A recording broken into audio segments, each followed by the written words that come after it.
We are 27 days from the National FFA Convention. As we continue our countdown to convention, we're checking in with an alumni turned leader who now serves as the first female National FFA Foundation president.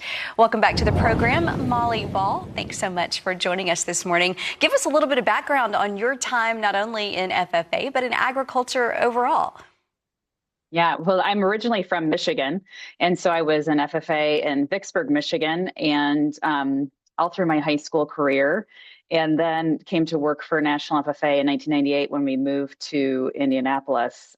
My career took many turns, but I'm back in the seat of National FFA Foundation president here in Indianapolis. So yeah, we are officially 26 days, I think, from 70,000 coming to Indianapolis. I was just downtown yesterday for the opening of the new Elanco Global Headquarters, which is incredible.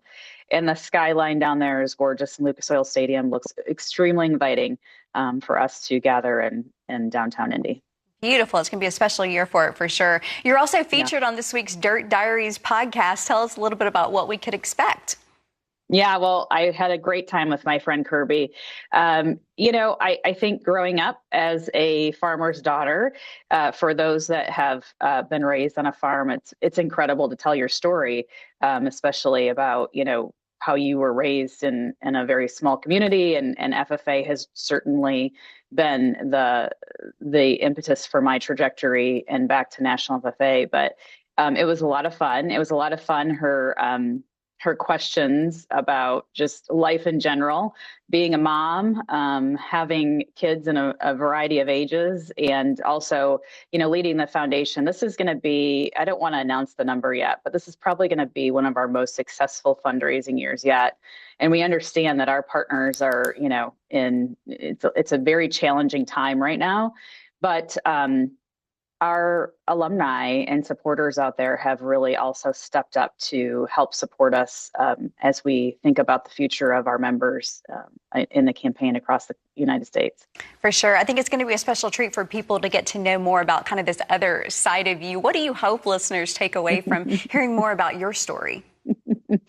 Well, I think it's, I always tell young women that you can set your mind on a career, but the road is always curvy. You never know where it's going to take you. Just kind of follow it and, hope for the best. And so I just talk about how, raising kids and being executive and being part of their lives too, being there for them, but also instilling that agriculture and food is incredibly important. My son's a freshman at Purdue this fall. He's studying agricultural economics. He never had FFA in his high school. In fact, his high school had 5,000 students in it. But when we came down to it and asked him, what's the future of what's your future look like?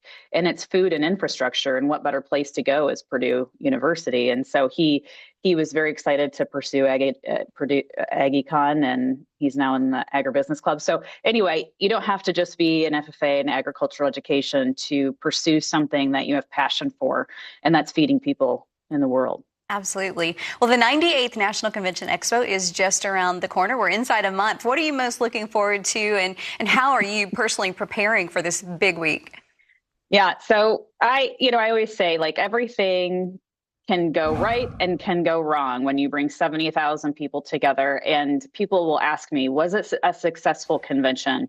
And as long as we're bringing these young people, our supporters, our expo, exhibitors, and everyone to Indianapolis safely, bringing them there safely and taking them home safely. Everything in between, is something can get screwed up on stage or, back in the back of the hall. But as long as everyone gets there safe and home safe, then I find it's a great convention and it's been a successful one. So, but what I'm looking forward to is, of course, our entertainment, Ella Langley, Ernest. I'm looking forward to the rodeo. I'm looking forward to seeing the national officers this year shine. A lot of you have got to get to know a lot of them. They're incredible young people. I'm so looking forward to seeing their shooting stars after they retire. But of course, on Saturday, when we elect the new national officers, it's always fun.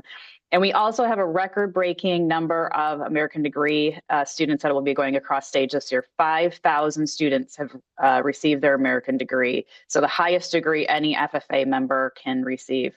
One other thing, for those that are home, you can watch the National Convention. It's kind of going to be like, it's called FFA Live on our website. It's a stream. I know RFD-TV is going to connect with us on that.